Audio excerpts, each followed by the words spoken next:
Beleza, então boa tarde, pessoal. Hoje nós estamos recebendo a Sueli Veiga Melo. A Sueli nós conhecemos no Café Filosófico do projeto Universidade Necessária, né? A Sueli, ela é pedagoga, né, Sueli? É da educação, também faz parte da FETEMES, faz parte da CUT, né? Tem um longo currículo aqui. Depois você se apresenta melhor, né, o Sueli? Ele tem toda uma discussão bastante interessante aí sobre educação, e hoje ela vai estar falando um pouquinho para nós sobre financiamento da educação brasileira até o novo Fundeb. Eu vou projetar aqui, então, aí vocês me falam se está aparecendo aí, ok?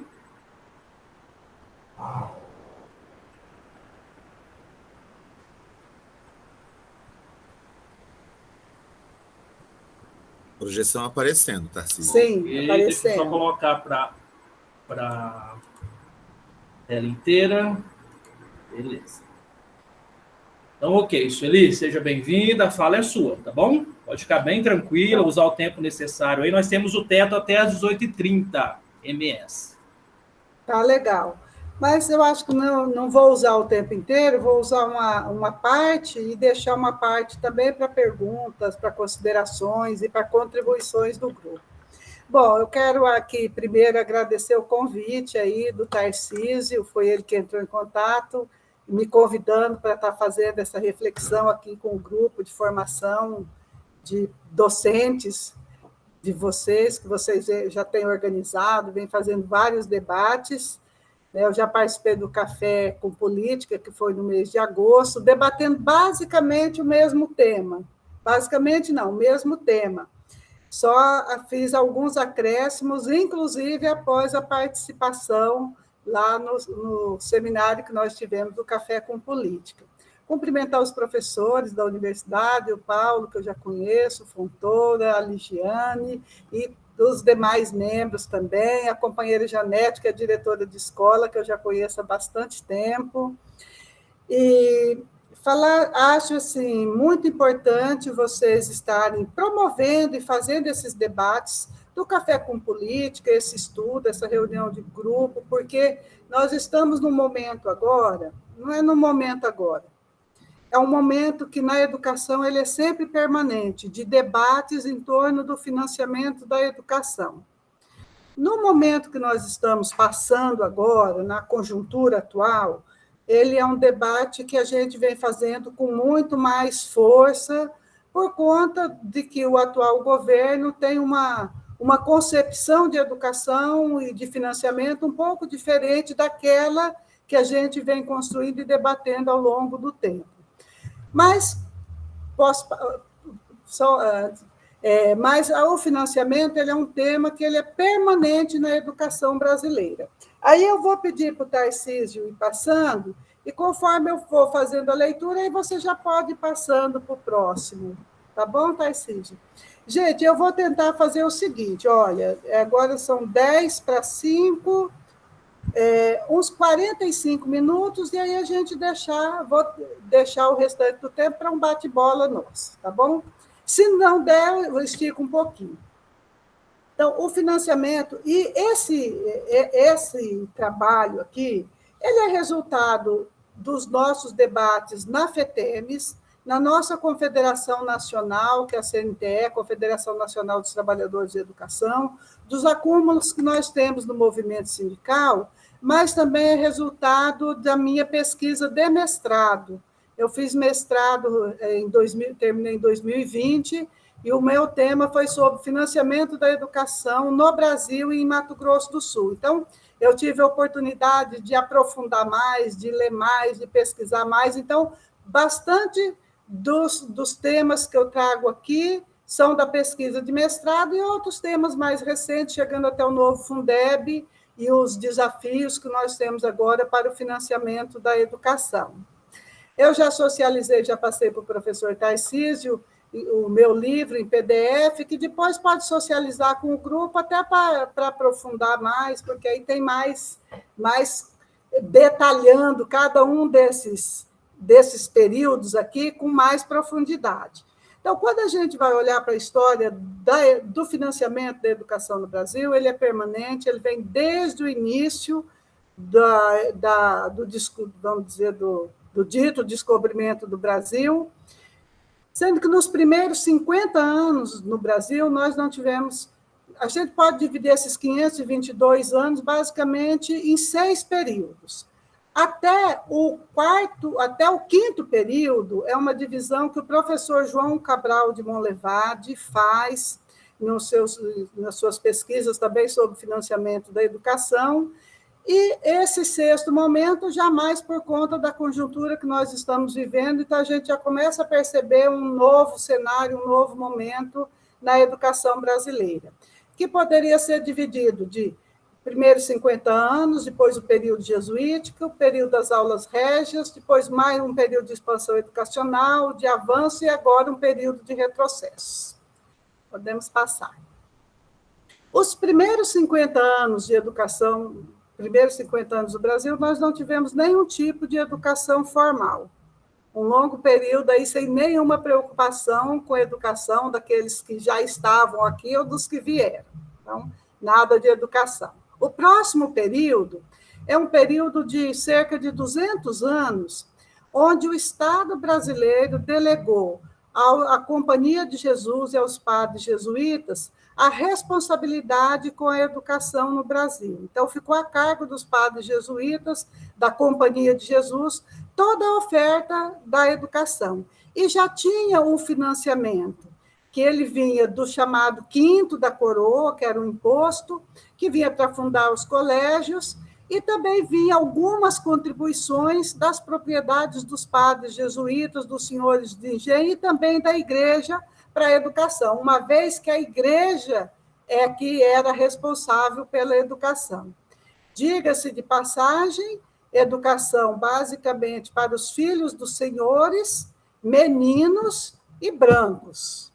Os demais, negros, índios, filhos das pessoas aqui da terra e dos que vieram juntos, eles não tinham o acesso à educação.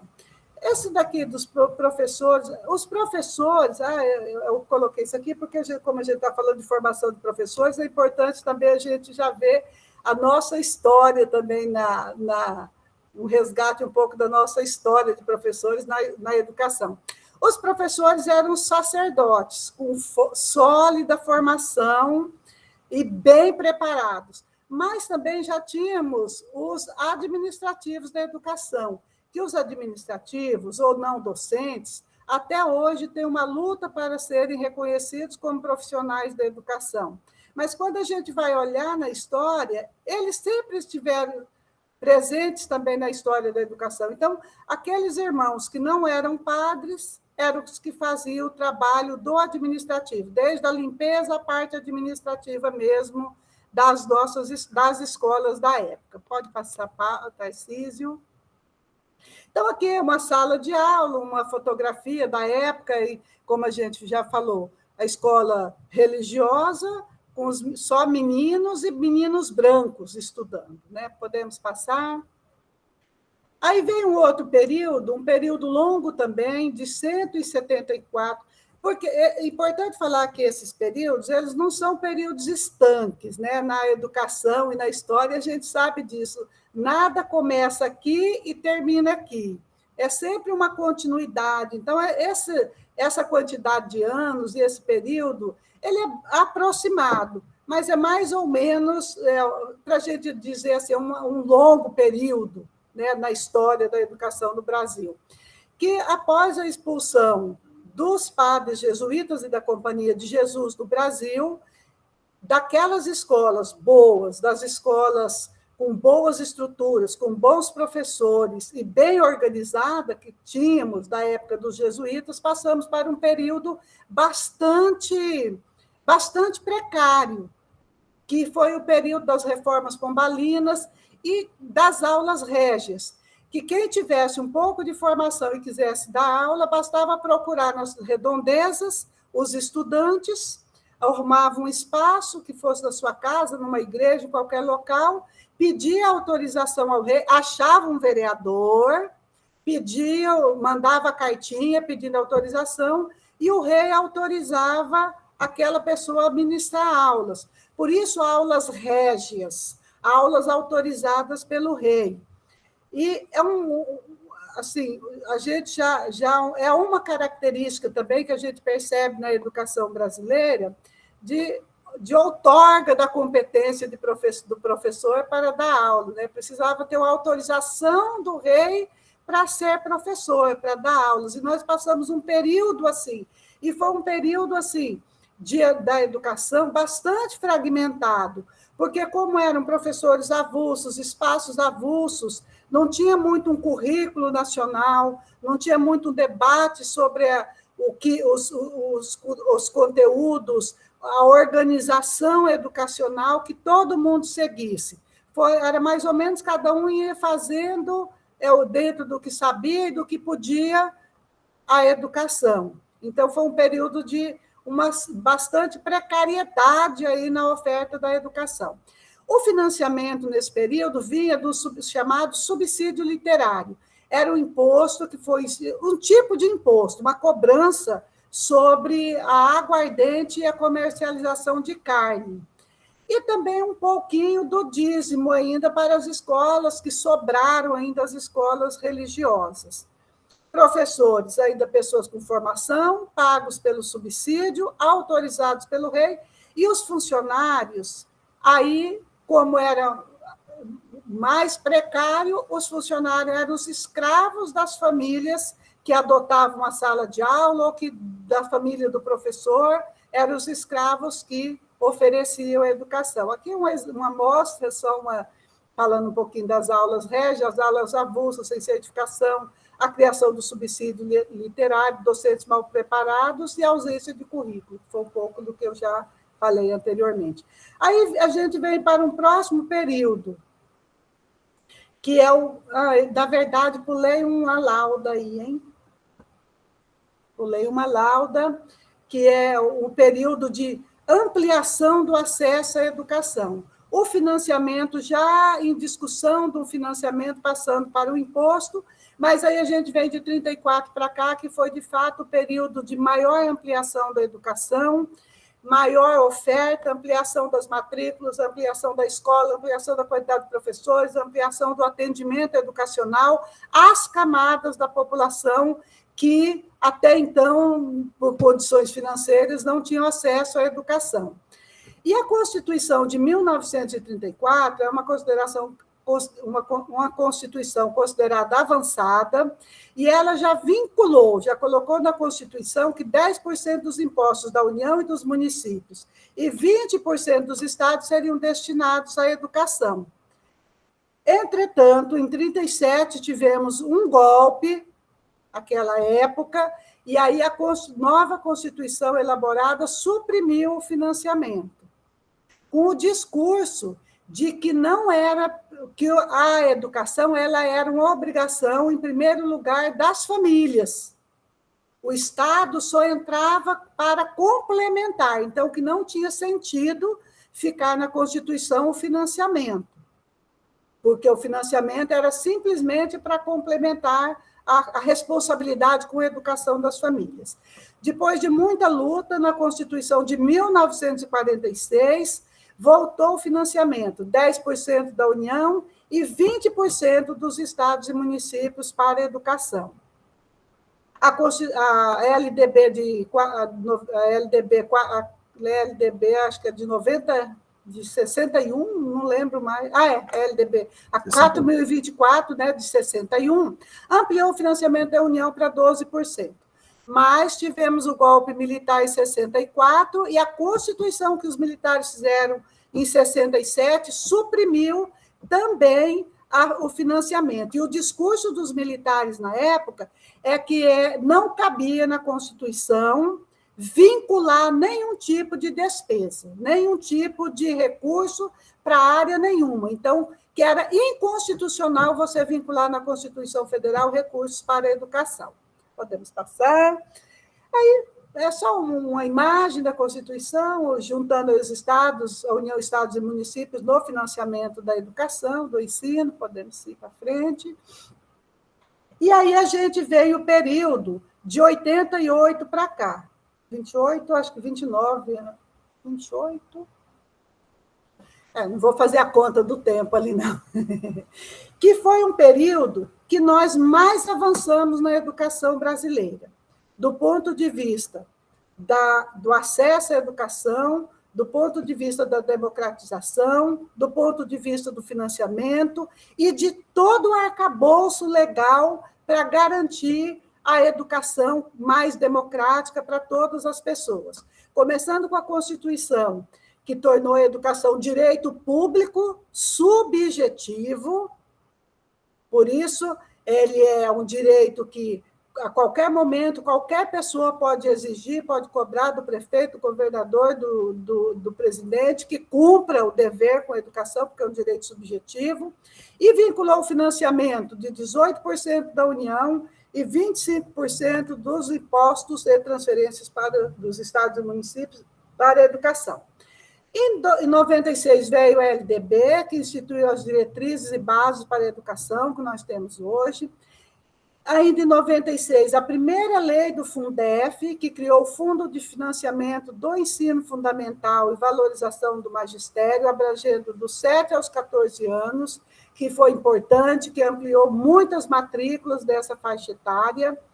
Em 2001, aprovado o primeiro Plano Nacional de Educação, porque o Brasil teve um documento lá na década de 70, que era um documento da educação, não chamava nem plano, chamava, acho que era isso mesmo, documento da educação, mas como plano nacional, o primeiro foi esse de 2001, que não saiu do papel por conta dos vetos do atual governo na época, do Fernando Henrique Cardoso. Como aprovou muitos avanços para a educação, mas cortou-se o financiamento, então o plano praticamente não saiu do papel. Veio, na sequência, em 2007, a lei do Fundeb, ampliando o financiamento para a educação infantil e ensino médio, e passando a ser Fundeb, que também ampliou as matrículas das crianças e do ensino médio, que foi muito importante para aumentar a quantidade de matrículas. Depois, a emenda constitucional 53, que ampliou o ensino fundamental de 8 para 9 anos. Em 2008, a Lei 11.738, que instituiu o piso nacional, salarial, profissional do magistério, depois de 200 anos de luta dos professores. Em 2009, também uma lei que ela é importante, a 2014, que ela reconheceu os funcionários de escola como profissionais da educação. Lá no artigo 61 da LDB, agora, os administrativos, os não docentes já são considerados profissionais da educação.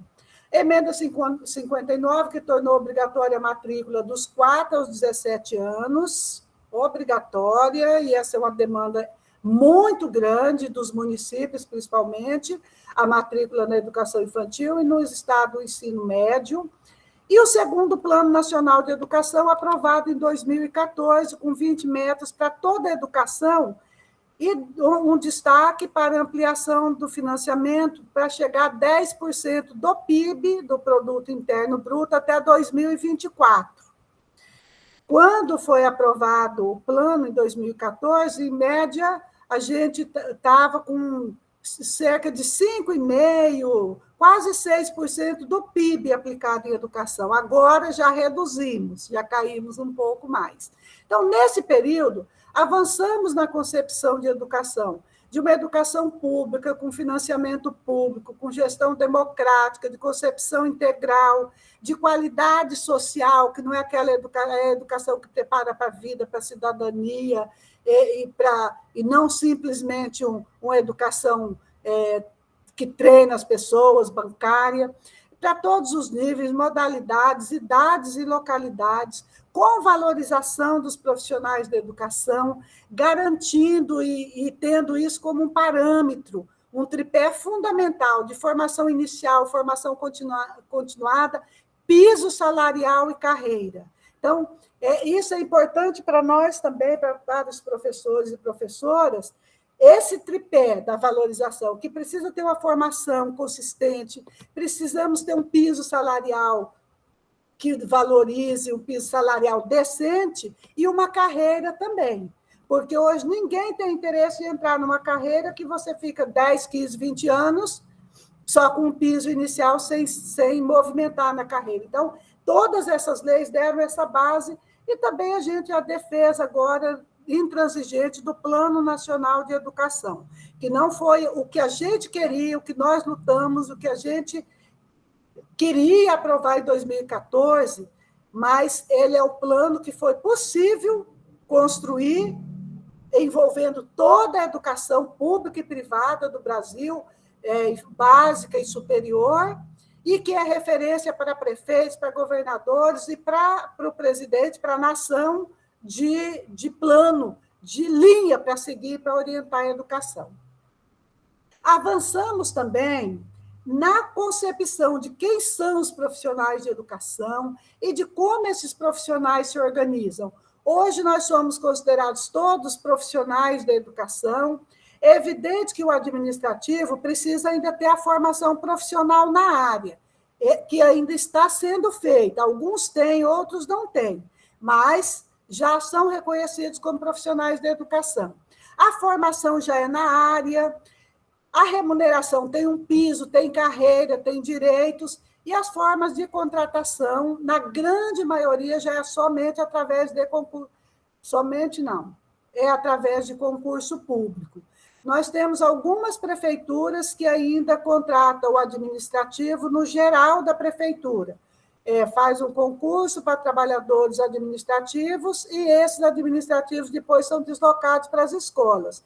Mas já temos todos os estados, quase todos os estados, e muitas prefeituras que já fazem o concurso para o administrativo específico da educação, que é a nossa luta. É como a gente entende que deve ser, porque o financiamento abrange professores e administrativos. Então, o administrativo ele precisa estar junto também, ter concurso para a área da educação e estar na mesma área, no mesmo grupo da educação.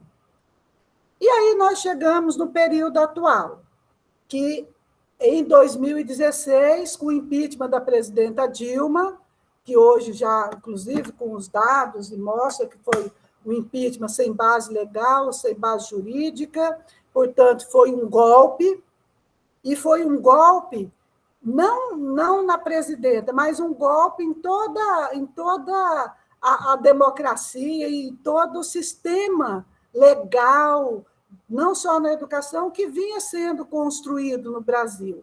E aí nós tivemos a eleição em 2018, e essa somatória daquele rompimento que teve em 2016 com a eleição de 2018, ela significa retirada e perdas de direitos na educação, não só para os trabalhadores, mas para toda a sociedade e, como nós estamos falando da educação, especificamente para a educação. Esse período representou uma ruptura, pode passar, Tarcísio, esse período ele é uma ruptura total na forma como vinha sendo tratado o Estado e as políticas brasileiras de 2016 para cá. Nós estamos vendo e acompanhando um movimento de grandes mudanças, não só na educação e no financiamento da educação, em toda a sociedade, mas mudança na educação, na legislação, na política educacional, na concepção de educação, na concepção de profissionais da educação, com cortes e redução no financiamento, permanentes desde 2016. A gente passando de uma concepção de educação pública como direito subjetivo, com profissionais valorizados, para uma concepção de educação privada, mercantilista, militarizada, com profissionais terceirizados, precarizados e sem a formação necessária. Haja vista a quantidade de profissionais da educação que nós temos hoje que não são efetivos, aqui no estado de Mato Grosso do Sul. E Mato Grosso do Sul não é o único estado, a grande maioria dos estados no Brasil, nós estamos com uma redução muito grande de professores concursados e administrativos concursados e um aumento muito grande de terceirizados. Aqui do Mato Grosso do Sul, eu vou falar porque a gente tem esse dado na FETEMES, que hoje nós temos cerca de 6 mil professores. Agora tivemos um concurso de 1.000 vagas, em torno de, era de 6 mil, vamos contar agora 7 mil concursados, porque está chamando os concursados, e cerca de 9 a 10 mil contratados. Então, quando a gente fala da precarização da educação, da precarização dos profissionais da educação, passa por aí também, porque nós temos hoje, aqui no Mato Grosso do Sul, os professores convocados que recebem praticamente a metade do que recebem os professores efetivos, que foi a mudança na legislação, no nosso plano de carreira, que o atual governador fez no ano de 2019. E isso se soma a essa concepção de educação, de precariedade de toda a educação. E é nesse contexto de retirada de direitos, de perdas e de ruptura com as políticas educacionais que nós chegamos no novo Fundeb. O novo Fundeb é um avanço enorme para a educação no Brasil, no cenário que nós estamos vivendo. E ele só foi aprovado porque nós tivemos muitas mobilizações de toda a sociedade. Pode deixar do próximo, Tarcísio. Nós tivemos muita mobilização de toda a sociedade. Talvez, a meu ver, tenha sido o maior envolvimento da sociedade brasileira, tirando o momento político agora, dos últimos anos, que a sociedade se envolveu em algum debate e fez a diferença. Foi o debate em torno do novo Fundeb. Porque, não sei se vocês se lembram, o Fundeb anterior ele terminava em 2020. Ele era por 14 anos, terminava em 2020. E com a perspectiva de terminar o Fundeb, se não tivesse a aprovação do novo Fundeb, a gente teria uma ruptura muito grande na educação. E isso tomou conta das prefeituras, das secretarias municipais de educação e levou uma grande preocupação para os municípios, porque o Fundeb, ele praticamente financia 70% da educação pública dos municípios. E com a possibilidade do fim do Fundeb, eles pensavam, e claro, não é só pensavam, viam assim, a perspectiva de ficar sem recurso para o financiamento da educação, então tivemos uma grande mobilização de secretários de educação, de prefeitos, de vereadores, todo mundo fazendo a defesa do novo Fundeb, e aí pressionando os deputados e pressionando os senadores, nós tivemos a aprovação do novo Fundeb. Mas nós temos certeza que ele só foi possível ser aprovado por conta dessa grande mobilização. Mesmo na pandemia, quase as manifestações basicamente online, mas elas surtiram efeito e nós fizemos assim um grande esforço e o Fundeb foi aprovado. Então, eu destaquei aqui 15 pontos que nós consideramos assim, que são de avanços do novo Fundeb, que vão na linha da gestão, da democratização da gestão, da qualidade da aprendizagem e da valorização dos profissionais da educação. É claro que a gente ainda está estudando o Fundeb, ainda falta aprofundar, levantar mais coisas, mas pelo menos esses pontos a gente considera que são muito positivos. O primeiro dele é que ele manteve, primeiro não, eu que coloquei a lista, o número 1, só para organizar, que ele manteve a cesta de recursos e percentuais dos impostos do Fundeb passado. Então, o mesmo financiamento que tinha o Fundeb anterior, ele manteve. Podemos passar que o próximo, ele detalha um pouco mais. Então, ele manteve os recursos previstos lá no artigo 212 da Constituição. Então, olha, eu fiz essa tabelinha aqui até para escrever por extenso o nome dos impostos, porque é muita letrinha. Então, esses daqui, ó, os impostos, ISS, Imposto sobre Serviços, ele vai para manutenção e desenvolvimento da educação, 25%.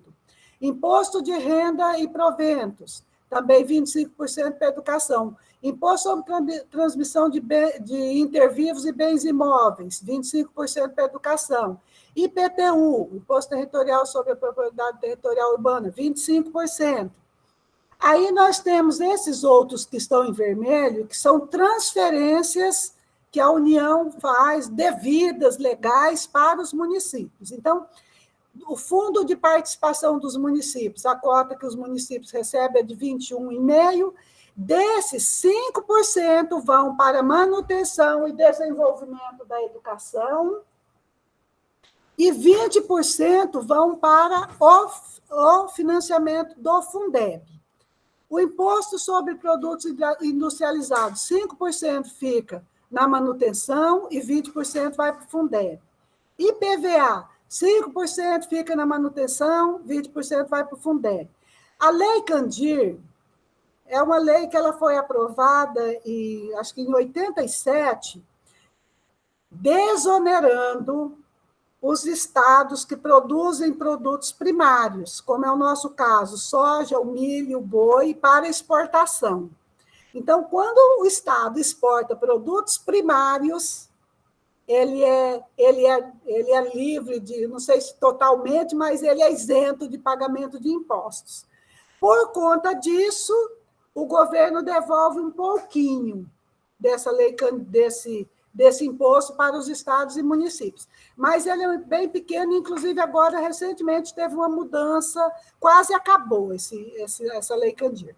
O imposto territorial sobre a propriedade rural, 5% para manutenção e 20% para o Fundeb. ICMS, Imposto sobre Circulação de Mercadorias e Serviços, 5% para o manutenção e desenvolvimento do ensino e 20% para o Fundeb. E a cota parte imposto sobre operações financeiras, 25% para manutenção e desenvolvimento da educação. Então, esses que estão em verdinho são recursos totais para a educação. O que está em vermelho é o que vai para a cesta do Fundeb. Destacando que a maior... Pode deixar aí, Tarcísio. Não, pode deixar, pode passar para o próximo. Só destacando que, tanto nos municípios quanto no Estado, a maior fonte é o Fundo de Participação dos Municípios e, no Estado, o Fundo de Participação dos Estados e o Imposto sobre o ICMS, Imposto sobre Circulação de Mercadorias, pode passar, que são o maior volume de impostos que vão para o Fundeb. Aqui, das receitas estaduais, basicamente repete aquele quadro, é mais importante a gente entender o do município, que dá uma lógica do todo para a gente. Podemos passar para o próximo.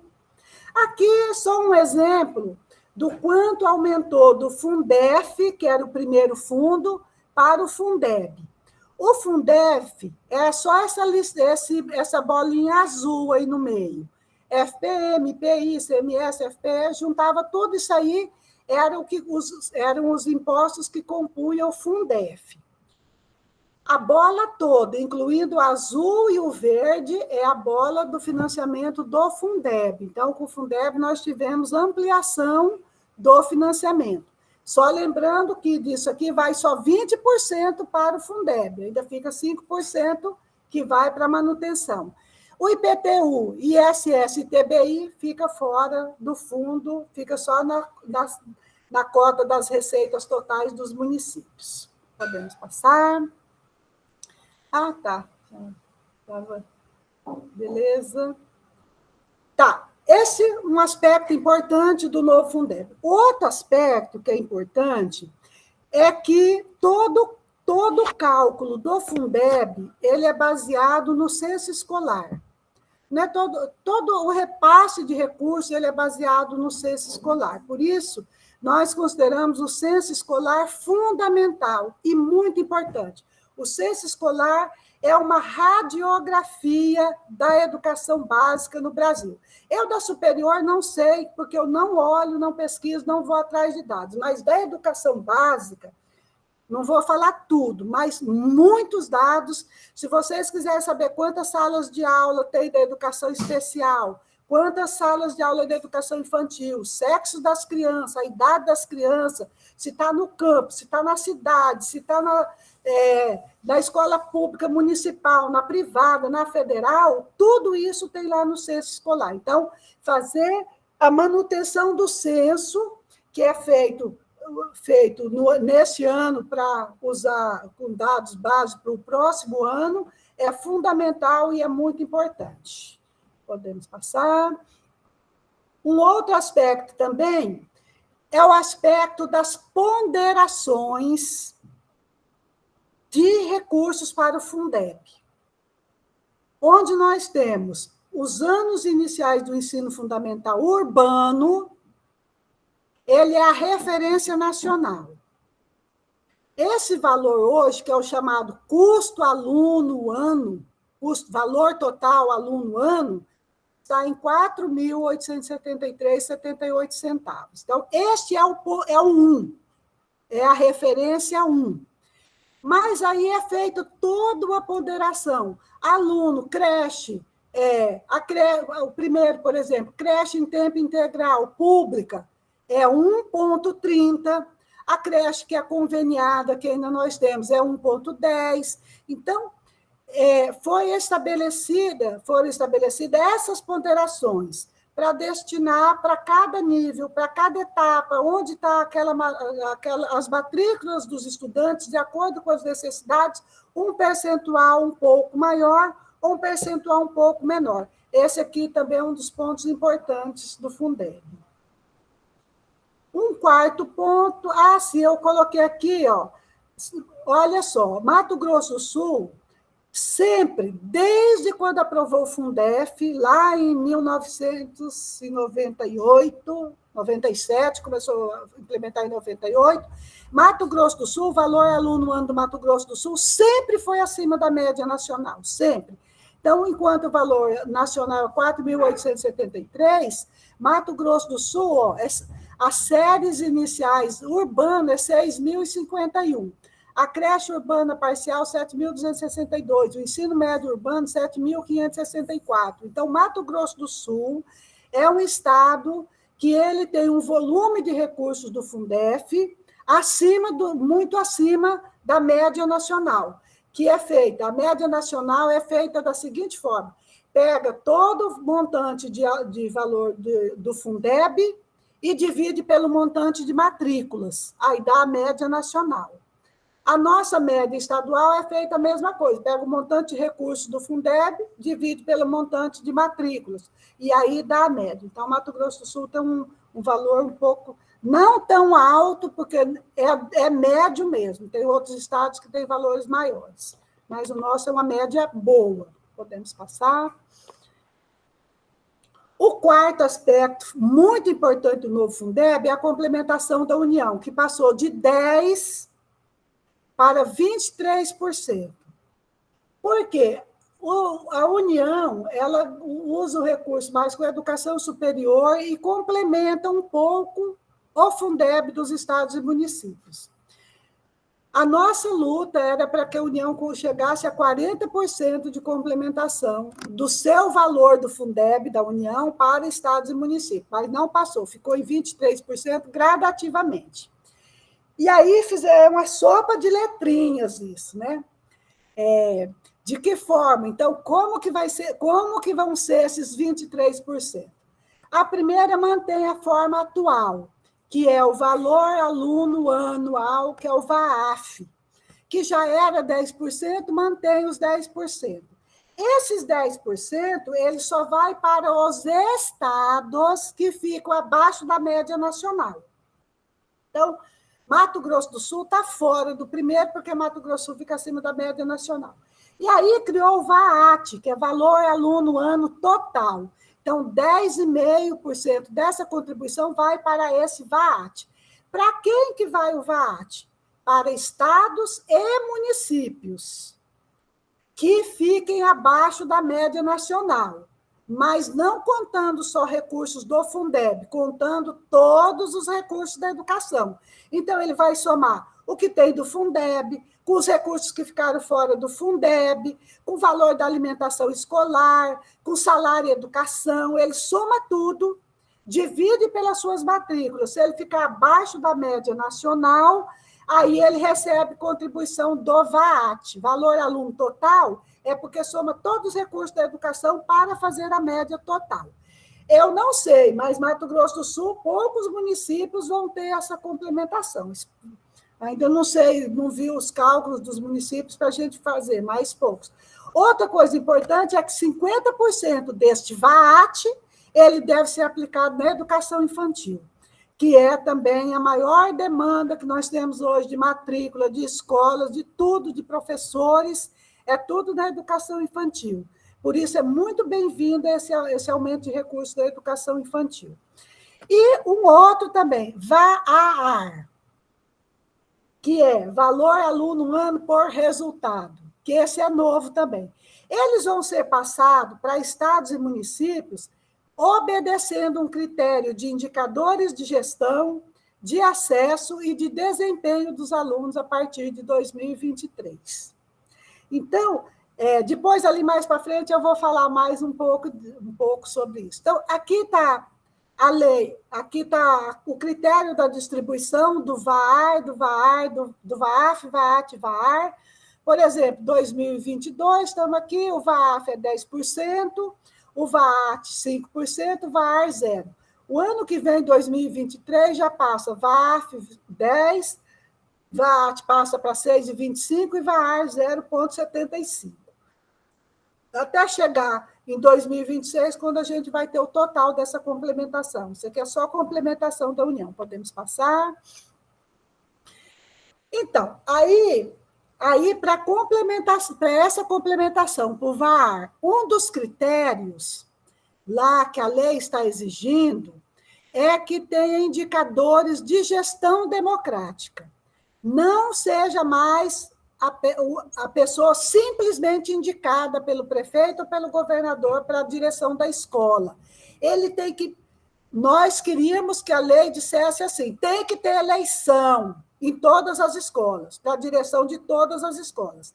Mas não chegamos nesse ponto ainda. Mas consideramos um avanço, que a lei já diz que precisa ter critérios. Pode ser a consulta à comunidade escolar, critérios de mérito e desempenho, ou a partir da escolha da consulta da comunidade, ou ter critérios mínimos de mérito e desempenho. Tem uma prova, tem um projeto que precisa apresentar. A maioria dos municípios de Mato Grosso do Sul fizeram isso agora. Quem já tem eleição só informou que tem. Quem não tinha nada, é só o dedômetro que indica, tiveram que criar os critérios. E como eles morrem de medo de eleição de diretores de escola, então, alguns municípios que eu conheço que criaram o critério seguinte: precisa fazer uma prova, então faz uma seleção, tem que ter pelo menos 2 anos de experiência na rede, precisa apresentar um projeto pedagógico de trabalho para poder receber esse VAR, senão o município não recebe o VAR. Tem que ter regime de colaboração entre estados e municípios e tem que ter, aí que eu gostei do seminário que o Paulo estava falando, que vai ter amanhã, que precisa também estar linkado com a BNCC. Nós queríamos que fosse linkado com o Plano Municipal de Educação. Tem Plano Municipal de Educação? O plano atende isso, o plano atende aquilo, mas não foi isso que aprovou lá na lei. Aprovou que um dos critérios é que o município precisa estar alinhado com a nova Base Nacional Comum Curricular. E que nós temos sérias críticas à Base Nacional, especialmente a do ensino médio, mas aí é outra, porque isso aqui tudo, gente, é debate. Nós vamos ter os períodos de revisão desses critérios também. Então, a gente precisa estar atento, precisa estar participando. Nesse eu acho que ainda nós tivemos pouca participação nesses debates de critério, tanto de gestão democrática e tal, como esse de elaboração da lei. Mas a gente precisa ter mais participação para garantir os critérios que nós defendemos. Se não garante em todos 5 mil e tantos municípios, mas onde a gente garantir já é importante.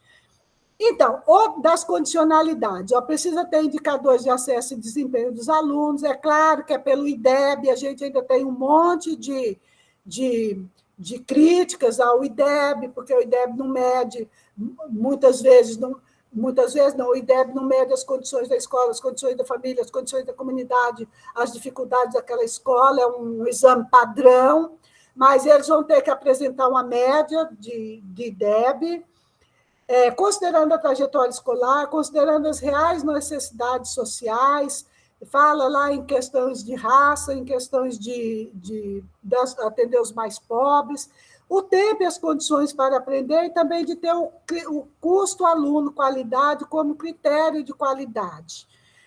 Então, pelo menos, assim, em que pese algumas coisas que a gente não concorda, mas pelo menos vinculou o financiamento da educação a critérios de qualidade da educação.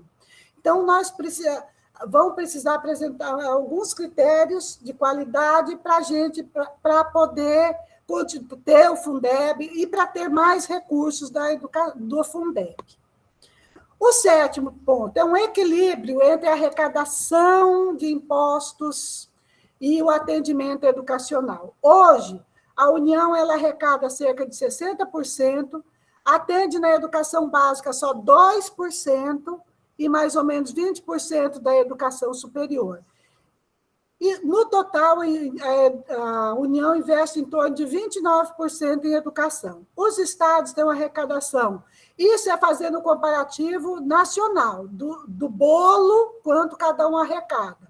O estado arrecada cerca de 25%, o nosso estado de Mato Grosso do Sul atende só 35% das matrículas da educação básica, investe cerca de 33%. Já os municípios, que têm uma arrecadação de cerca de 18%, atende 43% das matrículas e tem um investimento de 38%. Então, esse novo Fundeb, ele busca fazer esse equilíbrio, passar um pouco mais de recurso para aqueles que gastam mais, que são os municípios, passar da União, e não é do Estado, redistribuir do Estado, é passar da União para os municípios. Então, os estudos já mostram que a gente vai ter cerca de 46% de redução nas desigualdades dos municípios. Pode pular isso aqui, eu vou pular. Eu esqueci de colocar a tabela. Ali da frente tem... não, eu coloquei 3 Lagoas. É que eu fiz essa apresentação também com o pessoal do Mato Grosso e ia trocar a tabelinha do aumento das matrículas de Mato Grosso do Sul e não troquei. Então, pula isso, mas houve um aumento de matrículas, desde a educação infantil, do ensino fundamental e do médio. O Fundeb também assegura a valorização dos profissionais da educação, porque ampliou, pode voltar um pouquinho no anterior, Tarcísio, porque ampliou o percentual do Fundeb, que é destinado ao pagamento dos profissionais da educação, de 60% para 70%. Mas incluiu os administrativos também. Aquele administrativo que tem a profissionalização, aquele que é formado no curso técnico de administrativo, do pró-funcionário ou outro equivalente, ele pode receber também dos recursos destinados à remuneração dos profissionais da educação. Então, aumentou.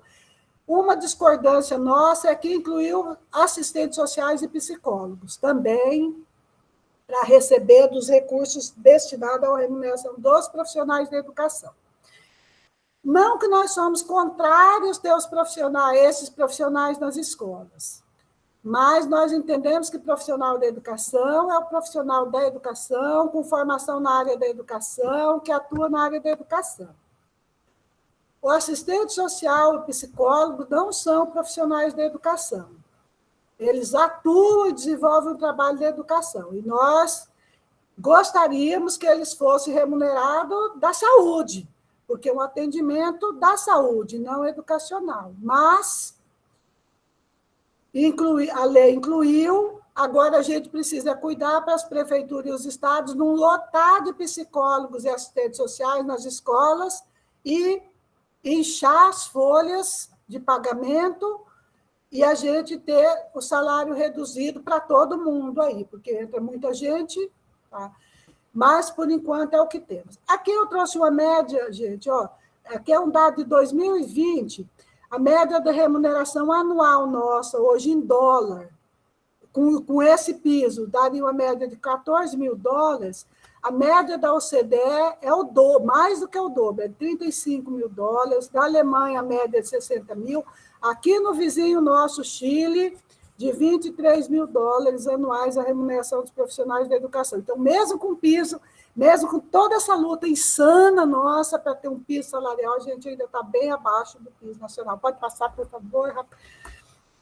Deixa eu ir acelerando aqui.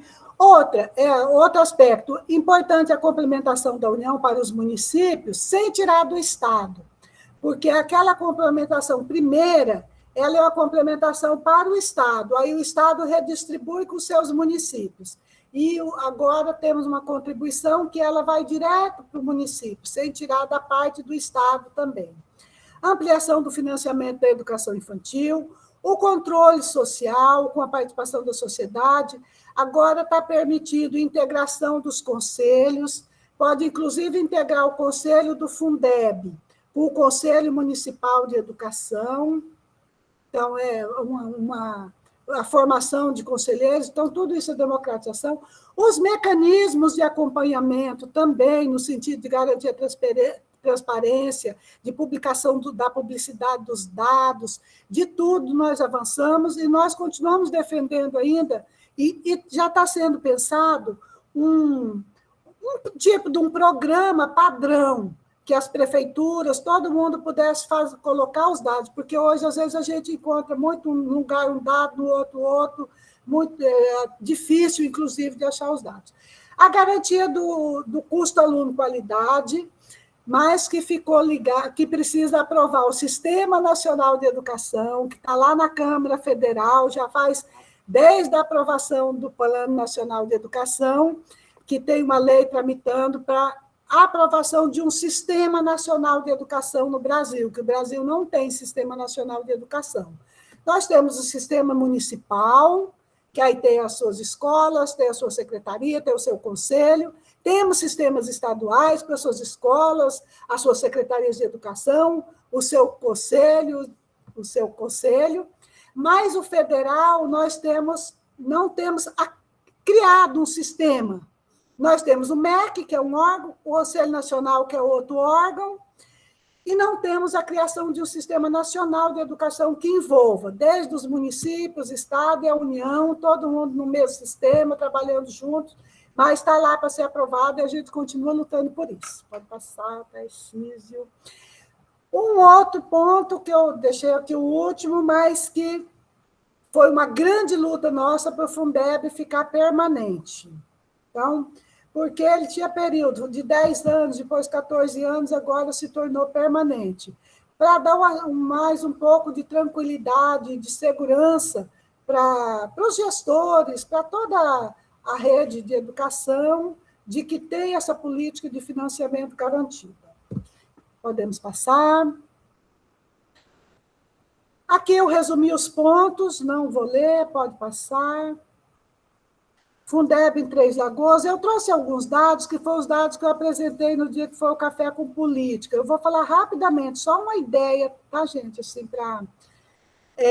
o Fundeb, no município de Três Lagoas, aí eu peguei os dados totais, né? De 2022, aqui o de 2012 até 2021. O de 2022, nós estávamos com os dados só até julho. Então, olha, para vocês verem o quanto que foram aumentando os recursos de Três Lagoas, de praticamente de 2012 a 2021, 10, 11 anos, saiu de 28 bilhões, acho que milhões por ano, para 101 milhões em 2021. E se a gente pegar os 63, que foi só até julho, provavelmente, esse ano, vamos ter mais de 120 milhões de recursos do Fundeb. Então, um bom crescimento dos recursos. Três Lagoas é um município que tem uma boa receita do Fundeb. Podemos ir para o próximo. Aqui eu fiz uma projeção da folha também, da folha de pagamento, de quanto... Porque quando fala que... Então, o valor aqui, eu fiz do ano de 2021, que o valor do Fundeb, mês a mês, 70% é para pagamento dos profissionais da educação, e aqui o que foi gasto em Três Lagoas, valor da folha, que inclui, inclusive, a rescisão. Então, vocês podem ver que Três Lagoas está gastando mais com a remuneração do que os 70%. Tá vendo? Foi praticamente os 100% do ano de 2001 foi com pagamento de folha dos profissionais da educação.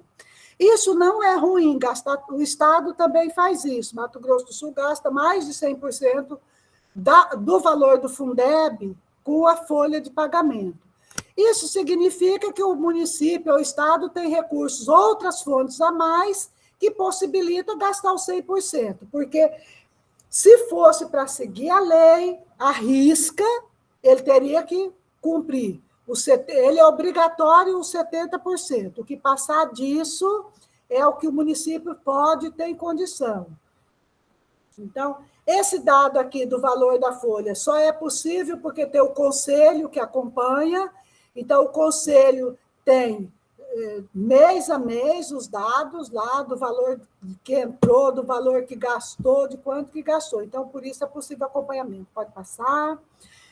Acho que o próximo quadro eu fiz também. Pode passar esse, já falei.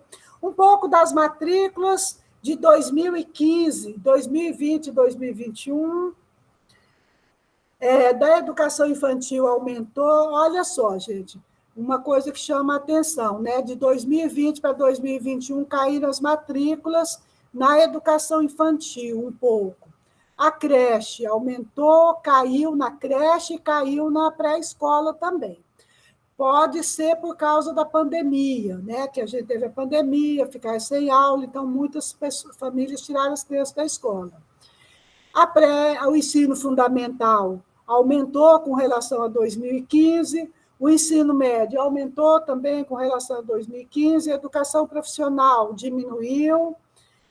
Aqui as matrículas por rede, na rede federal, diminuiu um pouco com relação a 2015, na rede estadual diminuiu também com relação a 2015, onde que aumentaram as matrículas? Muito na rede municipal. Mas se a gente pegar, olha, de 2015 para 2020 para 2021, tivemos queda de matrícula também na rede municipal, que deve ser a explicação por causa da pandemia, não sei. A rede privada praticamente mantém, e a rural aumentou um pouquinho. A rural é bem pequena também, assim como a federal, bem pouco da educação básica. Professores, pode passar, vou pular esse aqui. Não. Aí eu vou rapidamente falar um pouco dos desafios, pode passar, Paulo, rápido, só terminando. Esses desafios aqui, Sistema Nacional de Educação. É fundamental a aprovação do Sistema Nacional de Educação para manter toda a organização da educação, desde o Plano Nacional de Educação, como financiamento, tudo. Então, o sistema é um desafio que nós temos pela frente, lutar para isso, pode passar. Um outro desafio grande é o nosso sistema tributário, onde os ricos pagam poucos impostos e os pobres pagam muito, e é evidente que os ricos pagam menos. Então, se pagassem mais, a gente teria um volume muito maior de recursos destinados para a educação. Aqui, olha, esse azul é imposto sobre o consumo. O arroz, o feijão, o óleo que a gente come, a roupa, do todo o dinheiro que nós que pagamos. Os 21,6% é sobre a renda, imposto de renda e outras rendas, poucas. 27% é sobre a folha de salário e só 4,6% é sobre patrimônio. Então, todos os bens de fazenda, a grandes indústrias, a grandes empresas, a grandes prédios, tudo que é construção e bens e patrimônio, só dá isso de imposto. Não vou entrar muito em detalhes, isso aqui é só para a gente ver que é um desafio nosso, esse sistema tributário. Aqui é a mesma coisa, mais ou menos, o imposto de renda. A mesma coisa, nós que somos servidores públicos, os trabalhadores em geral, que pagam acima de 4.665, pagam 27,5% de imposto de renda. A pessoa que tem uma renda da sua empresa de 1 milhão, ela paga a mesma coisa. A renda não é tributo. Quem ganha 1 milhão de salário paga a mesma coisa. No entanto, a renda, se eu tiver o dono do shopping de Três Lagoas, a renda que ele tem do shopping não é tributada, né? A tributação é minúscula. Então, esse aqui é outro desafio, que é pagar proporcional. Quem ganha menos, paga menos. Quem ganha mais, paga mais. O próximo também. Aí é o imposto das empresas também, que é um imposto irrisório. Empresas pagam no Brasil a média de 4,5% a 33%, mas a média de todo mundo é essa de 4,5%. Então, precisa taxar a empresa. Podemos passar, já estou terminando. O imposto sobre grandes fortunas, que é uma lástima, que quem ganha, que tem grandes fortunas, não. Essa propostinha, isso aqui que eu coloquei, é a proposta que está tramitando lá de pagamento de imposto sobre as grandes fortunas. Se a gente for observar, a proposta que está lá, gente, ó, a partir de 2,5 milhões, paga 0,5%, a partir de 5% de milhões, paga 1%, a partir de 40 milhões é que a pessoa vai passar a pagar 2,5%. É uma brincadeira com a gente esse negócio. Então, é a nossa luta por taxação dessas grandes fortunas. O ITR, que é outro imposto sobre a terra, pode passar, Tarcísio, que é um imposto que a pessoa diz, eu tenho tanto, é um imposto, como fala, declaratório, eu tenho tanto, produzo tanto, vou pagar tanto. A renúncia fiscal, as isenções, são um absurdo. Esse dado aqui é dado do governo. O governo fez para, não sei se é 2021, uma estimativa de 307 bilhões de isenções fiscais. Mas, segundo o sindicato aí dos agentes tributários, eles fazem o acordo que isso pode chegar a 457 bilhões. Tudo isso, grosso modo, 18% seriam destinados para a educação e que vai de benefício para grandes empresas. Podemos passar? E a dívida pública, que foi também o dia que nós participamos do Café com Política, nós tivemos um companheiro, o economista, que falou assim, uma coisa foi extraordinária, a fala dele sobre a dívida pública, o impacto que tem a dívida pública na educação. Hoje, de 2021, praticamente, olha, 50%, 51% do orçamento é para a dívida pública. E o da educação, deixa eu chegar bem pertinho aqui para enxergar, a educação, um filete, até essa setinha vermelha, 4 e pouco por cento é o que vai para a educação. Então, a dívida pública brasileira é outra luta, que deve ser uma luta da sociedade para controlar essa dívida, para reduzir, para a gente ter um pouco mais de recursos. Eu me motivei, viu, Tarcísio, a fazer esses desafios e colocar todos esses aspectos depois da fala daquele dia.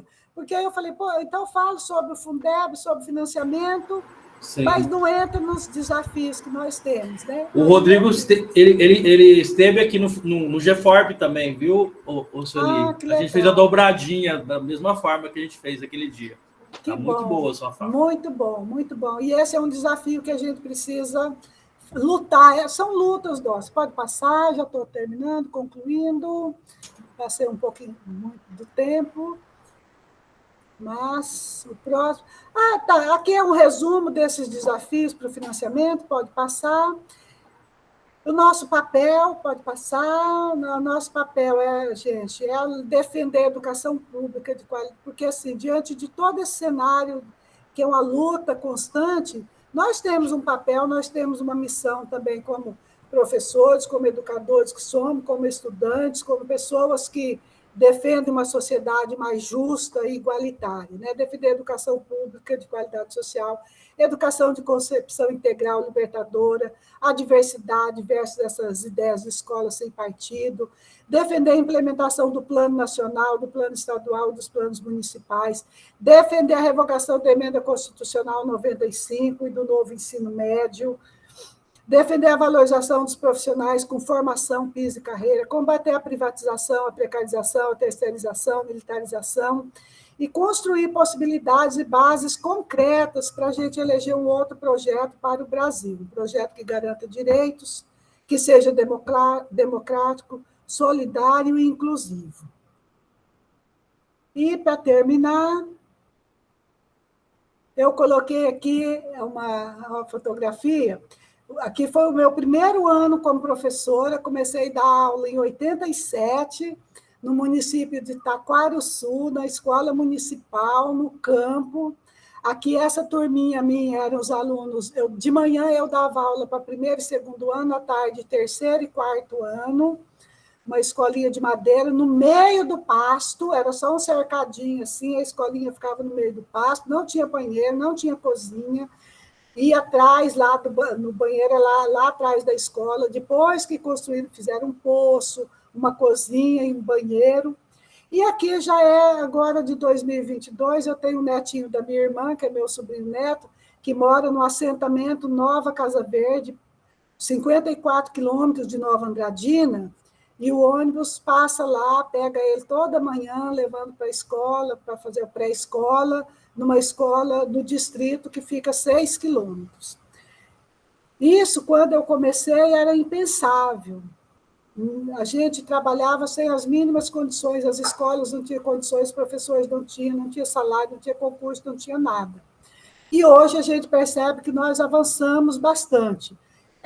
No ritmo que nós gostaríamos, não é no ritmo que a gente gostaria, não é no ritmo que deveria, mas vem avançando. E por essas crianças e por todas as crianças que a gente continua e temos que continuar insistindo na defesa da educação.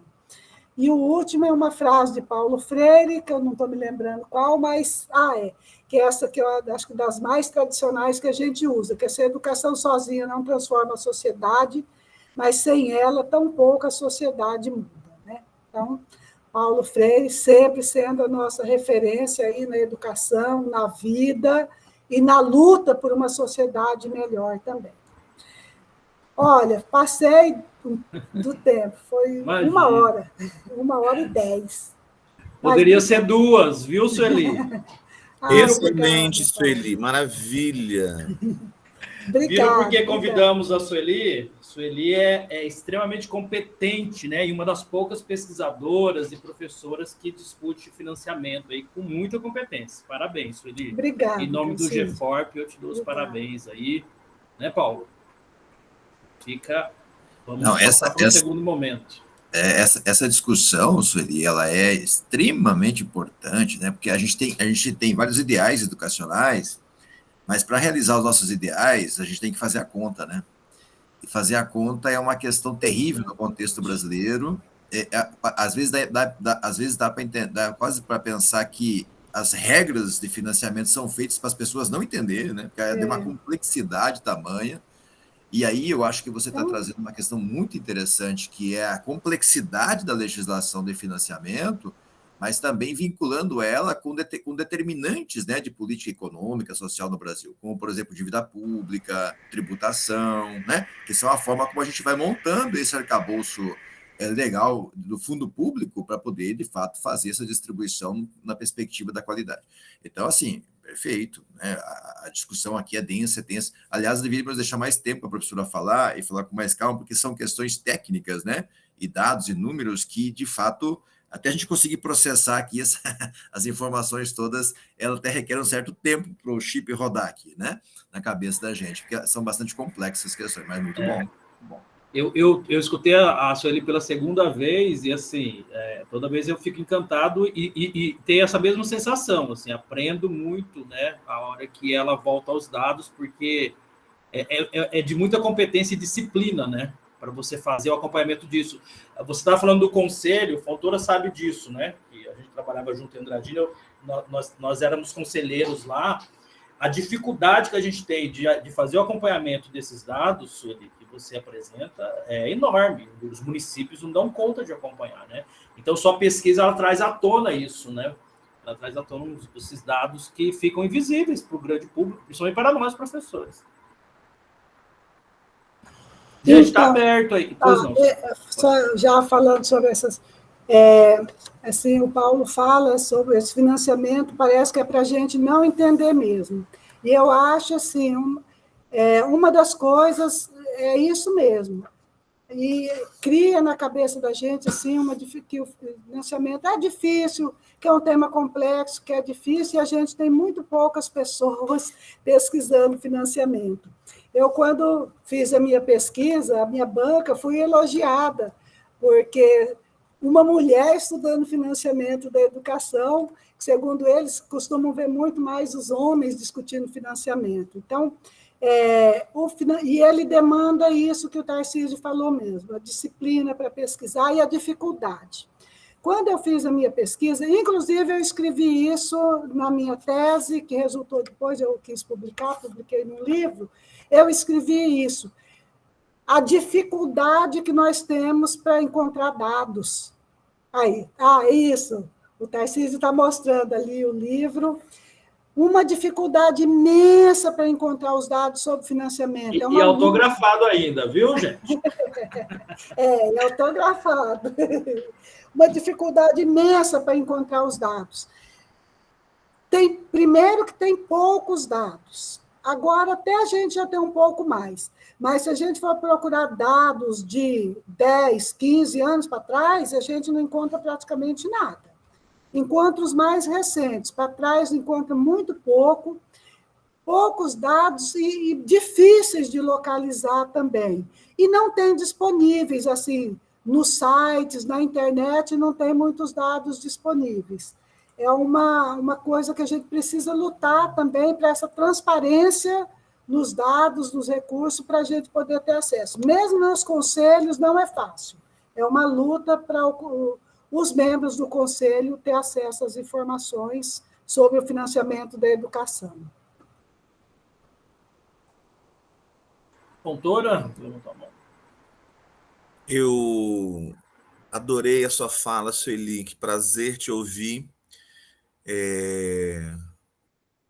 Consegui ler um dos capítulos do seu livro hoje durante o dia, li o segundo capítulo. Você lida com dados, né, que são de uma complexidade considerável. É praticamente, né, uma questão mesmo de economia da educação, né, que é uma das cadeiras, digamos assim, né, das ciências que se debruçam sobre a educação e que a gente não valoriza muito, né? A gente embute isso dentro de outros conteúdos e a gente esquece que isso é uma área específica, né? É quando a economia se debruça sobre o fenômeno educacional do ponto de vista do financiamento, da manutenção e do desenvolvimento. Eu quero te ouvir mais, é lógico. Porque do Fundef ao Fundeb, né, nós temos ali uma tentativa de superar injustiças que o Fundef criou, mesmo no sentido de tentar combater injustiças que existiam antes, né? Eu vou falar rapidinho disso a partir da escola em que eu alfabetizei. Tarcísio também trabalhou lá como alfabetizador, coordenador. Nós tínhamos dentro da MF Humberto Passarelli, na rede municipal de Andradina, uma EMEI, ou seja, uma Escola Municipal de Educação Infantil. Na época do Fundef, a escola recebia material para o ensino fundamental, mas não recebia material para a educação infantil. E aquilo provocava na gente um constrangimento, né? E não era um constrangimento só porque a gente via isso na prática. Não, porque não tinha sentido apartar a educação infantil e apartar o ensino médio da política de financiamento. Então, eu acho que tem um avanço do Fundef para o Fundeb em termos de política. Mas me parece que a caixa preta ficou mais difícil de ser compreendida. Porque é uma caixa preta, né, Celi? É como abrir uma caixa preta. E essa metáfora nem minha, é do professor Nicholas Davis, da Federal Fluminense, já aposentado, que foi um dos primeiros a se debruçar sobre o Fundef. Mas eu não posso mentir para você. Eu quero te ouvir mais e falando um pouquinho desses avanços. Que avanços que você vê no Fundeb em relação ao Fundef? Do ponto de vista mesmo da economia, do investimento lá em manutenção e desenvolvimento, que é uma coisa que você mobiliza de forma muito competente. E quero encerrar agradecendo mais uma vez você estar aqui com a gente. Muito importante, né, o seu olhar para as nossas discussões dentro do GFORP. Obrigado de coração. Já respondo, Tarcísio? Tem mais alguém? Acho que sim, acho que sim. Pode responder. Então, obrigado, Fontoura, aí, pelos elogios. E é o seguinte, quando foi aprovado o Fundef, nós mesmos da educação, os nossos sindicatos, nós combatemos muito o Fundef, por conta dele ter sido destinado somente ao ensino fundamental e, na época, de 7 aos 14 anos. E, na verdade, ele fez isso mesmo. Ele praticamente universalizou o ensino fundamental. Hoje nós temos cerca de 96% de matrículas dos alunos do ensino fundamental na idade correta no ensino fundamental, que hoje é de 6 aos 14 anos, mas deixou de fora a educação infantil, que é tão importante, e o ensino médio. E o Fundeb, ele veio e corrigiu isso, mas com muita luta também. Eu me lembro que nós fomos a Brasília em muitas manifestações, porque se concordava em incluir o ensino médio, mas não a educação infantil no Fundeb. Depois de muita pressão e de luta, incluiu a educação infantil. E aí esse é um dos avanços fundamentais do Fundeb, desculpa, que começou a ser implementado lá em 2006 ou 2007. Porque já aquelas ponderações ali, nós já tivemos uma ponderação um pouco melhor também de recursos já para a educação infantil. Isso levou, logo em seguida, que já foi com a emenda 59, a tornar obrigatória a matrícula dos 4 anos, que até então nem era obrigatória. Então, acho que isso foi um avanço também, o fato de ampliar o tempo, primeiro ampliar para 9 anos, o ensino fundamental, de 7 para 14, de 6 para 14 anos. Muito importante. Depois tornar obrigatória a matrícula na educação infantil. E mesmo com o Fundeb, que já vem aí há tantos anos, e a obrigatoriedade da matrícula na educação infantil, hoje nós temos ainda somente em torno de 80% de matrículas da pré-escola e cerca de 33% de matrícula de 0 a 3 anos na educação infantil. Então, a obrigatoriedade do Fundeb fez ampliar a matrícula e elevar bastante a matrícula da educação infantil, mas ainda naquilo que é obrigatório, que é de 4 e 5 anos. Aquilo que ainda não está escrito lá na lei, que é obrigatório, que é de 0 a 3 anos, a gente ainda está com uma defasagem muito grande. E nós sabemos que é fundamental que tenha o acesso para as crianças de 0 a 3 anos também. E a inclusão do ensino médio, que é um grande gargalo na educação brasileira, nós entendemos que é o ensino médio. Com todo esse aporte que veio do novo Fundeb, o ensino médio ainda hoje nós temos cerca de 65% de matrículas no ensino médio. Total. E na idade correta, que é de 15 aos 17 anos, é cerca de 55% somente de matrículas. Imagino que, se não fosse o Fundeb, devíamos estar lá com 30%, 40% de matrículas. Mas esse dado, principalmente dessa matrícula na idade correta, de 15 a 17 anos no ensino médio, é uma lástima, porque qual o futuro que esse nosso Brasil vai ter, tendo somente metade dos nossos jovens na idade correta fazendo o ensino médio? E no ensino superior, de 18 a 24 anos, que é a idade correta, nós temos 22% só de matrícula. Já tivemos 25%. Agora estamos com 22%.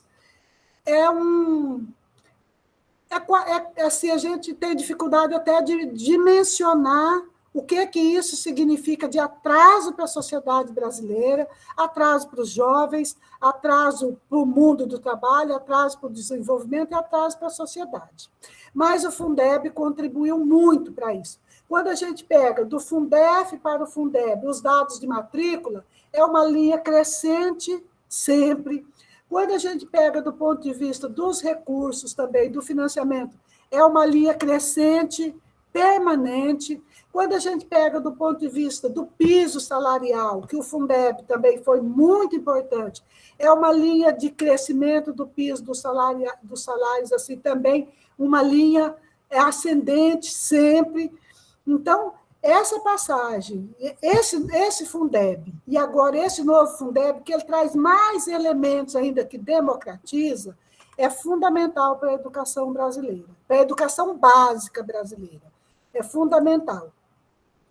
E o outro aspecto, que eu acho que devia até assim, colocar mais um ponto daqueles lá, é ficar tudo amarrado, tudo bem amarradinho. Na lei está escrito como que gasta, o que é que pode gastar, o que é que não pode gastar, como que pode fazer, como que não pode fazer, e o conselho acompanhar e dizer isso. Então, isso também é uma coisa fundamental, é esse poder acompanhar, porque tenho certeza que se não fosse o acompanhamento permanente, com certeza a gente ainda continuaria tendo muitos desvios, muitos jeitinhos, que com o conselho acaba dificultando. Então, é um avanço fundamental para nós. Sueli, antes do Paulo falar, eu vou mais uma vez apresentar esse material que você nos disponibilizou também lá, né? Aqui, Fontoró, Fundeb, perguntas e respostas. A Sueli, no dia que veio aqui, ela deixou esse material. Depois, quem tiver interesse, tem bastante coisa aqui bacana, tá bom? Paulo. Sueli, duas perguntinhas que eu te fazer. Vou fazer uma por vez, porque essas questões são bastante complexas, né, para a gente conversar, mas deixa eu te fazer uma por vez. Você pode responder, depois nós conversamos sobre a outra. Primeiro, assim, no espectro do financiamento, aqui nós estamos no GFORB, a gente tem uma preocupação em perceber a questão do financiamento também na questão da política da formação do professor, né? Uhum. É o grupo que a gente trabalha aqui com pesquisa de formação de professores. Como que essa política de financiamento que nós temos hoje, como é que ela dialoga com a questão da formação do professor, tanto inicial quanto em serviço, né? E nós estamos produzindo agora aí uma série de estratégias, por exemplo, da ideia de formação da BNC formação inicial e BNC formação continuada, né? Então tem toda uma dinâmica em relação à BNCC, inclusive. Mas me parece que a gente tem dificuldade um pouco de identificar exatamente os volumes, os valores, as estratégias de financiamento para a formação do professor no Brasil, né? Me parece que a gente tem deixado ela em aberto para outras iniciativas, mais privadas, né? E aqui e ali, a gente já discutiu um pouco alguns dados disso também aqui no Mato Grosso do Sul, em que, de fato, nós temos dificuldade de produzir uma ação de Estado, de política pública, em termos de assumir, enquanto Estado, enquanto estrutura pública, financiamento público, a formação do professor, né? Como é que vocês estão analisando isso? Como é que você vê isso? Como é que você compreende essa relação? Paulo, assim, na verdade, no Fundeb, ele não tem muitas amarras mesmo, não é amarra, vinculação de percentuais voltado para a formação, especificamente para a formação dos professores.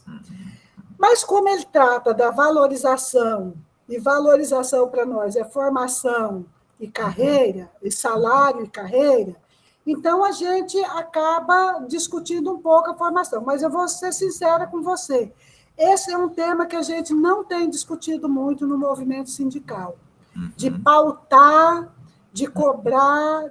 Nós temos essa pauta que é permanente, da luta pela formação dos professores, que deve ser formação pública, inclusive defendemos que é com financiamento com dinheiro público, já que nós vamos formar professores, que é para ensinar o Brasil, todas as crianças, precisa ser uma formação pública com recurso público.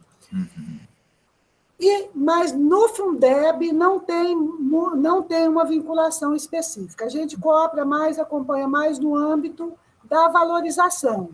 Que aí, para ter a valorização, precisa ter a formação, o piso e a carreira. O piso está amarrado na lei do Fundeb, a carreira também, mas da formação, de fato, não fala.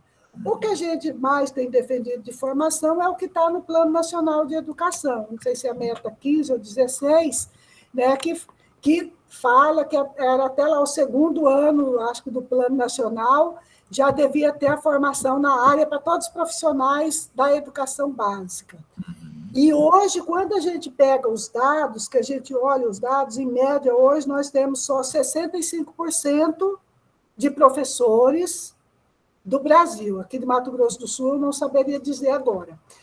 65% com formação na área de atuação. Quando você pega a formação de nível superior, é quase 90%. 90%. Mas quando pega a formação na área, aí é em torno de 65%. E o que nós defendemos, o que nós queremos, e é que aquilo que a gente está lá no plano, é a formação na área de atuação. Não adianta a pessoa ter só um nível superior. Para isso, tem aí até o notório saber agora, que vai entrar aí com formação superior, mas não é a formação na área da educação, não é a formação na área de atuação. Então, a gente tem discutido pouco. Um dado, eu, inclusive, já tenho falado que a gente defendido, que a gente precisa participar mais, precisa debater mais, a partir, inclusive, de um dado que eu vi de uma palestra sua, que eu acho que é de Mato Grosso do Sul, que 95% dos professores são formados em instituições privadas, aqui em Mato Grosso do Sul. E isso, no contexto da educação e da formação, é uma coisa, assim, quase sem termos para a gente dizer o tamanho, a lástima que é isso, né? Porque só 5% é formado. É claro que tem boas instituições privadas também, que fazem uma boa formação, mas a formação pública, para quem vai atuar na educação pública, é outra coisa, né? E é isso que a gente gostaria, que a gente defende e acredita. Esse dado, nós fizemos um levantamento no GEFORP aqui, ele é especificamente para o curso de pedagogia. Eu não sei se as outras licenciaturas talvez sejam um pouco diferentes os dados, mas pedagogia era, de fato, 95%, ele mostrava isso. Deixa eu te perguntar outra coisinha, em termos de reflexão mesmo, né? Porque a gente vai pensando, discutindo políticas e informação, professor, a gente vai pensando nessas questões. A gente tem discutido, tentado compreender um pouquinho assim, né? Que, por exemplo, uma questão que vai ficando claro, que é uma conquista importante, né? Por exemplo, elementos de censo escolar, por exemplo, que dá elementos para poder definir quem está na escola, como é que está, e definir estratégia de financiamento, e inclusive definir custos, né, de qualidade inicial de investimento, né, em relação à educação, é extremamente importante, né? E é uma conquista, um avanço, de fato, muito tem que ser defendido com unhas e dentes. Mas a gente sempre também tende a discutir aqui que a ideia do custo aluno-qualidade, por exemplo, seria um custo aluno inicial, né? E que nós precisaríamos avançar do ponto de vista de estratégias de orçamento público para não apenas financiar o custo inicial de qualidade, mas também conseguir financiar aquilo que era o princípio constitucional, que a escola montava o seu projeto político-pedagógico. Então, nós teríamos que ter condição de financiar o projeto da escola, porque tem escola que vai ter uma demanda maior em termos do projeto que ela tem lá, e precisaria chegar a esses tipos de mecanismo. Só que aí eu acho que é uma questão, né, Sueli, que precisaria passar por uma discussão de agenda econômica, né, política, porque, veja, tributação, né, isenção de imposto, que você colocou aqui, né, mudar a regra de tributação, a regra de isenção de imposto, rever o mecanismo de dívida, para você ter um espaço maior no orçamento público, para que você possa destinar condições de estratégias de financiamento para além do custo inicial, né? Mas também financiar o projeto específico de cada região, de cada contexto, de cada escola, de cada bairro, né? E assim por diante. Como é que vocês analisam um pouquinho essa questão, Sueli, só para a gente... Então, o custo aluno-qualidade, para nós, ele é o fator principal para a gente trabalhar e ter um parâmetro de qualidade mesmo da educação. Não é possível você dizer que tem ou não tem qualidade se não tem um parâmetro, né? Então, o custo aluno-qualidade, o inicial, é o primeiro que se conseguiu trabalhar e ter alguns indicadores. Mas o que a gente defende é, de fato, um custo aluno-qualidade real, que é esse que você falou, que ele devia ser pensado a partir da localidade ali, daquele município, do projeto político-pedagógico daquela escola. Olha, aqui nós temos a necessidade de mais disso, ou mais daquilo, ou mais assim, e ter o recurso para atender aquilo lá. Nesse novo modelo do financiamento, aquele modelo lá de VAR, que é uma pequena distribuição, ele já tem um pouco esse viés. Só que ele ainda usa dados do quê? Do IDEB. De acordo com os dados do IDEB, é que vai ser passado um pouquinho mais de recurso para aquela escola e tal. Quando deveria ser a partir da análise dos critérios de indicadores de qualidade daquele município, daqueles estudantes. Mas nós achamos que a gente já está avançando. Agora, precisamos da definição de um sistema nacional, porque a partir daí a gente cria mecanismo para discussão e criação de um critério de qual que é o custo aluno-qualidade real de cada localidade. E só para ilustrar esse dado, agora eu não vou me lembrar o nome do município, eu dei uma olhada rapidinho aqui e não achei. Com o Fundeb, antes do novo Fundeb, até o ano 2020, nós tínhamos uma disparidade assim, por exemplo, um município lá no Piauí que tinha o menor valor aluno ano, era R$ 1.919. Enquanto a gente tinha um município lá em Santa Catarina que tinha R$ 14 mil de valor aluno ano, né? Então, esse um pouco que é o desafio do custo aluno-qualidade. Não pode ser o aluno lá, o mesmo aluno, no mesmo nível, na mesma etapa, que tem 1.900, enquanto o outro lá tem 14 mil. Né? Então, possivelmente, o custo aluno-qualidade é aquele lá de 14 mil, o outro aqui é só falta de qualidade. Né? Mas é uma luta mesmo para a gente tentar chegar nesse custo aluno-qualidade, que seja uma referência para a gente querer um pouco mais de recursos, ou falar, você já tem um pouco, você já tem mais, então você pode deixar vir para esse outro aqui um pouco mais, né? Então, o custo aluno-qualidade ele é um referencial fundamental para a nossa luta. Tá me ouvindo, Paulo? É porque eu perdi o áudio aqui, rapaz, momentaneamente. Não, estou te ouvindo sim. E eu tive que entrar pelo celular e ficar com a câmera aqui no computador. Olha, eu acho... O Lins escreveu alguma coisa nos comentários que eu perdi em relação Quem escreveu? Ao material. A Ligiane, gostaria de adquirir um material desse sobre o Fundeb. Sueli, se puder entrar em contato por e-mail, aí ela deixou o e-mail, Sueli, no chat, preciso sair, pois vou dar aula logo mais. Mas agradeço a você e ao GFORP pela possibilidade tão relevante à nossa formação. Abraços em todos e todas. Obrigada. Eu copiei aqui o e-mail dela e vou ver se a gente deve ter disponível, porque esse aí foi a FETEMES que elaborou. E aí ótimo.